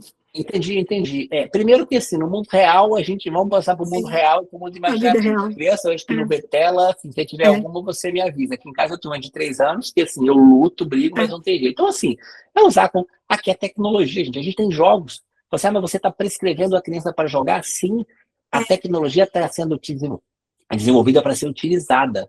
Só basta saber como a gente vai utilizar. Então, quando Aham. eu vou prescrever um jogo, né, uma das ferramentas que tem dentro do ToGet, eu vou prescrever um jogo terapêutico para a criança, eu vou limitar dia, quantidade, horário, se ele pode passar de fase, se ele não pode, eu controlo a negativa de comando dele, tudo treino de funções executivas. Você passa um exercício, então, olha lá, o psicólogo, a psicopedagoga está atendendo essa criança, quer passar uma atividade, ela vai prescrever um jogo, mas um jogo com fundamento científico, terapêutico, Tudo tá? bem. A joia, obrigada, viu? Por Obrigada. nada. Tchau, tchau. Neuropsicóloga Marilene. Boa noite, Marilene. Tudo bem, Dora? Pode fazer sua pergunta. Boa noite, eu também sou do Espírito Santo, eu trabalho com avaliação neuropsicológica, né, muito importante. Você é da onde? Nova Venécia. Ah, tá ótimo. É um instrumento que utiliza de forma complementar na avaliação e na intervenção, né? Sim. Muito importante. Tá. E aí você acabou Análise, na respondendo... verdade, análise de intervenção, né? Existem estudos ali, existe um estudo só avaliando, por exemplo, no TDAH, a resposta ao metilfenidato, na análise de pupilometria, né, resposta, e a gente tem feito, tem alguns estudos chineses que mostram a evolução. Então, na verdade, é o seguinte, igual você está metrificando dentro do ABA, o que essa criança ganhou de habilidades, você pega as escalas Social Sale, algumas dessas escalas, o próprio VB-Map, que você vai metrificando e vai mostrando ganhos, né, mensuráveis, Aqui, através de dados matemáticos, também você vai analisando. Então, o tempo de resposta, o movimento de estacada, eu vou entendendo, peraí, esse aqui eu preciso aumentar ou diminuir, né? E aí a gente vai tendo essa análise quantitativa também, tá? E a minha dúvida, você acabou respondendo, que era sobre o DI, deficiência intelectual, que muitas vezes está ali escondido atrás de um TDAH, de um TEA, né? E em qual momento aí as pessoas que forem utilizar poderiam estar encaminhando para uma melhor.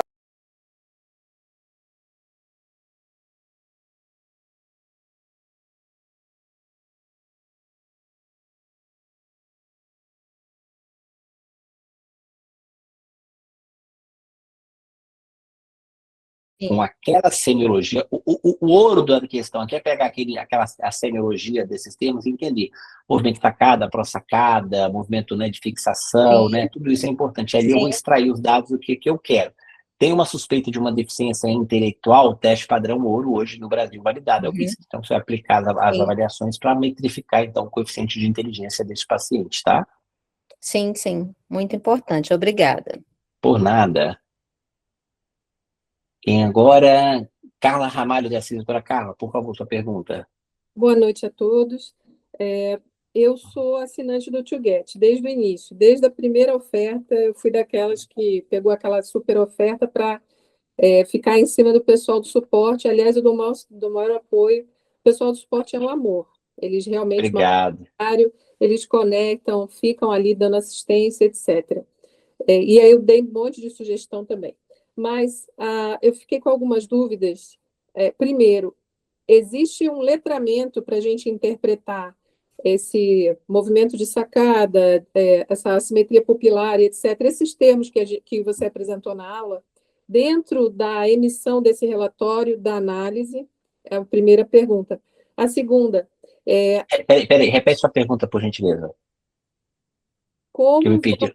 Como vamos interpretar o que vai vir no relatório? Ele vai mostrar metricamente quantos movimentos de sacada, aqueles termos que você apresentou, como unidades de medição dentro do eye tracking, né? A interpretação desses dados vem junto com o relatório, dizendo assim, olha, quando tem tantos saltos, a gente interpreta, tem uma tendência a ter TDAH em relação a ser um TEA, em relação a ser um altas habilidades, ou em relação a ser algum outro transtorno de neurodesenvolvimento. Existe essa métrica para a gente também ficar letrado nesses termos quando vem o relatório ele analisa e te dá tipo uma inteligência artificial que interpreta tudo, mas você não sabe de onde ele tirou aquilo. Tá, vamos lá. Excelente pergunta, tá? Assim como um exame de sangue, quando a gente faz no laboratório, ele não te diz se você tem ou não anemia. Ele vai te dizer que você está com glóbulos vermelhos reduzidos, eritrócitos baixos, e aí a gente vai fazer a análise e interpretar que ele está com uma anemia. Eu vou entender naquela análise se ele tem uma anemia ferropriva, megaloblástica, se ele tem uma leucemia, eu vou fazer uma análise clínica. Então, é o mesmo raciocínio que tem. O relatório do TwoGet hoje, salvo engano, ele vem com de 11 a 13 folhas, aonde vão ter, então, todos esses dados matemáticos analisados, e ele vai te dar uma probabilidade. Por exemplo, entre 20% e 50%, probabilidade baixa. Entre 50% e 70%, probabilidade moderada. Acima de 70%, probabilidade alta. Ele vai te dar uma análise probabilística de acordo com aquele dado. Por quê? Alguns dados, como eu respondi anteriormente, eu preciso que ele esteja elevado para ser normal, e alguns dados eu preciso que ele seja baixo para estar normal. Então, isso tem uma variação de análise, a gente até interpretar de uma forma mais automática, tá? Mas todos esses resultados, eles são dados por dados matemáticos numéricos, eles vão te dar a probabilidade, se alto, baixo ou moderado, e na frente a referência bibliográfica da onde aquele dado foi feito, tá? Eu lembro que uma dessas atualizações que nós fizemos desses laudos foi uma questão que eu levei para a equipe de desenvolvedores, que eles tiraram a referência bibliográfica. Eu falei, não, pode deixar do lado para a gente ter essa correlação aqui do que é, onde está vindo esse número, que não é um chat GPT que está por trás ali, assim, porque a gente tem muito esse conceito, né? Tem um chat GPT aqui que vai resolver a nossa vida. Gente, isso não é tão simples não, tá? Essa parte de engenharia computacional, quem faz, a gente pode até marcar um dia uma aula aqui para contar um pouco dessa história, é extremamente complexo, sabe? São coisas assim, eu entendo os termos, os conceitos, mas a gente tem um dos desenvolvedores nesse sistema do Duke, por exemplo, esse primeiro teste nos Estados Unidos que foi feito, nos Estados Unidos para aplicar para a aplicação de rastreio lá, um dos nossos desenvolvedores principais, que é o chefe de toda essa galera que está por trás, o Dr. Ricardo Menezes, o pós-doutorado dele foi na Universidade de Duke, nos Estados Unidos, exatamente nessa mesma universidade que desenvolveu isso. Então, estou falando de pessoas extremamente competentes quando a gente fala sobre a parte de engenharia computacional, né? Eu sou simplesmente reverberando termos aqui, tá? A gente está falando de pessoas altamente qualificadas, não é pessoa que sabe mexer no cloud, chat GPT, ensina para todo mundo hoje em dia essa modinha que está na internet, não, tá? Eles desenvolvem esses processos matemáticos, tá? Até na sua mesma linha de pergunta, doutora Carla, tem uma pergunta da Cristiane assim: Rafael, vocês estão armazenando os dados mais recentes em termos de estudos científicos nos armazenamentos em diversas áreas, pois sabemos que os dados mais fidedignos serão conforme as memórias que o sistema armazena. Cristiane, mais uma vez, quando eu estou falando sobre conceitos de Deep Learning e Machine Learning, eu estou explicando o que é Deep Learning e Machine Learning. Eu não estou dizendo que o nosso modelo está constantemente sendo mudado de forma automática, não. Por trás tem desenvolvedores que estão utilizando esses dados para refinar processos. A gente começa com a sensibilidade baixa, você vai melhorando, você vai acrescentando dados, você vai mudando, mas isso precisa de um comando humano, não é uma coisa solta que vai ficar se desenvolvendo de forma aleatória, não. Tá bom? Todos esses dados foram analisados e analisados, é exatamente a nossa base de publicação científica, tá? Então, todos esses pacientes que foram testados, alguns por pessoas que já estavam desde o MVP, como a doutora Carla, até agradeço, que foi lançado lá no SPECT do ano passado, então vai ter um ano do lançamento do ToGet, foi o modelo inicial, embrionário, algumas pessoas acreditaram, né, nesse projeto, eles têm benefício, porque eles estão com a gente desde o início, né? E agora mais um grande salto de evolução do eye tracking aqui, tá? Então, pessoal, acho que não tem mais nenhuma pergunta aberta aqui, tá bom? Posso finalizar? Pergunta Sim, era a pode. primeira. A segunda, assim, então, pelo que você me comentou, eu vou ter subsídio para interpretar, porque tem lá a referência bibliográfica para eu saber se tantos por cento de movimento... Não, isso já vai te dar, o próprio relatório já te mostra isso já. A referência é para você que quiser estudar, entender um pouquinho, você vai ter aquilo de análise ali, mas ele já te dá essa análise já. Não, porque eu fiquei com a sensação que eu ia precisar fazer como o senhor fez, na época de aprender a ler eletroencefalo, né? Uns 3 meses ali, namorando aquele traçado para poder entender. Não, a gente já entrega isso de uma forma mais intuitiva já, tá? No futuro próximo, depois dessa aprovação, já existe esse modelo treinado já, tá? A gente vai ter um score probabilístico, tá? Por que a gente não pode colocar isso? Por questões que limitam a questão de pesquisa, né? Como ele está registrado em modelo de pesquisa, tem algumas limitações pelo comitê de ética, tá? Então, por isso que a gente não... Tá? Mas, liberando isso, a gente tem mais uma atualização e isso vai melhorar. Já tem fase de teste, eu já vi, já está fantástico, tá? Mas a gente não pode liberar isso para vocês ainda, tá bom? Participar da equipe de pesquisa é só perguntar para a equipe do ToGet. Desculpa a sua pergunta? Participar da equipe de pesquisa é só perguntar para alguém do ToGet. Não, a equipe de desenvolvedores não tem acesso a esses dados de pesquisa, não. Está comigo e com o Ricardo só, tá? Quem faz análise desses dados, assim, quem escreve o artigo, quem analisa esses dados sou eu e o Ricardo, tá? A última pergunta não fica guardado em banco internacional foto da pupila das crianças, correto? Eles ficam armazenados em bancos de armazenamento de servidores que têm regulamentação por Lei Geral de Proteção de Dados, tá? Então, por exemplo, proteção de imagem, web consulta que é gravada, você vai ter a imagem dos dados que ficam armazenados em bancos internacionais, lá no servidor da Amazon. Todas essas informações, por exemplo, essa aula de hoje aqui nossa está sendo gravada. Ela vai estar num banco de servidor internacional nesse sentido, mas existe uma Lei Geral de Proteção de Dados, né? Isso não é público para as pessoas poderem acessar e fazer imagens assim, não, tá bom? Isso é uma lei federal que existe, uma regulamentação internacional, e no Brasil a gente já tem chamada Lei Geral de Proteção de Dados, tá? Tá bom, obrigada. Tá? Então tem toda uma segurança, é um sistema aprovado, então a parte da SAT, o sistema, ele segue toda a regulamentação do que precisa ter para funcionar isso daí juridicamente, tá?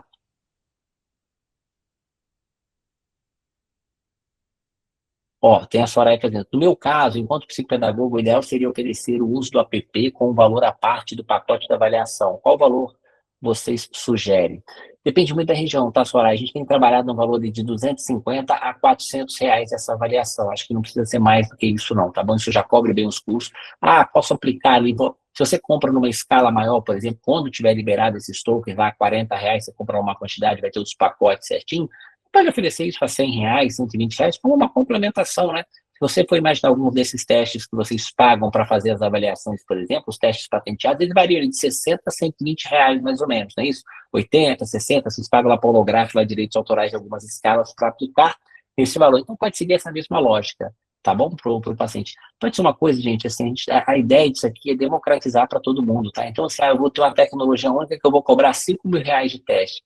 Se torna até sacanagem com as pessoas, entende? Então, assim, a gente consegue democratizar de forma respeitosa, ética e, obviamente, cobrando pelo seu serviço, tá bom?